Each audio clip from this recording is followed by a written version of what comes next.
আসসালামু আলাইকুম, শুভ সকাল। আজকে ঢাকা থেকে দিনাজপুর যাওয়ার জন্য বের হলাম। মাঝখানে শেরপুর ফুড ভিলেজে যাত্রা বিরতি। ফুড ভিলেজে বসে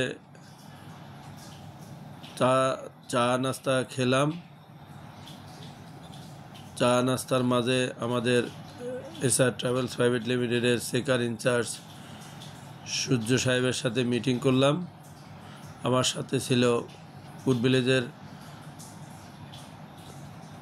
স্টাফ, আমার সাথে ছিলেন SR travels private limited AGM প্লাবন সাহেব। ফুড ভিলেজের মিষ্টি খাওয়ার পরে মিষ্টি খাওয়া, দই খাওয়া অনেক সুস্বাদু। পরিবেশটা অনেক মনোরম পরিবেশ। সকাল প্রায় 11:30। এখানে আপনারা দেখতে পাচ্ছেন গ্রিন ম্যাঙ্গো জুস পাওয়া যায়। ফুড ভিলেজের ডেজার্ট আইটেম, চকোলেট মিল্কশেক।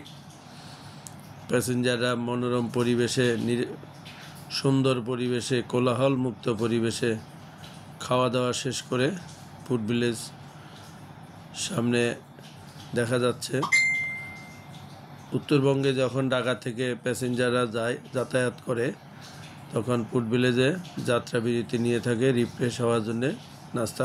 নাস্তা খাওয়া যায়। দুপুরের খাবার, রাতের খাবার সব 24 ঘন্টা খোলা থাকে। আপনারা ফুড ভিলেজ গ্রাউন্ডে চেকপোস্ট আছে, বিভিন্ন পরিবহনের এসআরের চেকপোস্ট দেখা যাচ্ছে। এখানে এসআর পরিবহন হুন্দাই বাস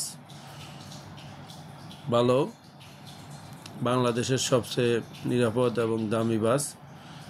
এসআর ফুড ভিলেজের গ্রাউন্ড পার্কিং প্লেস দেখা যাচ্ছে, শত শত গাড়ি পার্কিং করা।